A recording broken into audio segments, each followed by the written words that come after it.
Ito yung ulam namin, mga kasangkayan. Yan. Papalaban ako nito sa kanin. Hindi naman ako ang nagluto nito. Yung anak ng asawa ko. Pumunta kasi sa bahay. Habang ako ay tulog, siyang nagluto.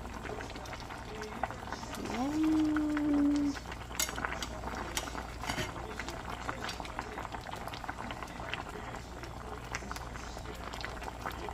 Lalaking crabs. Papakuluan ko pa. Kulo-kulo. Para medyo maanghang ng konti. Ayan.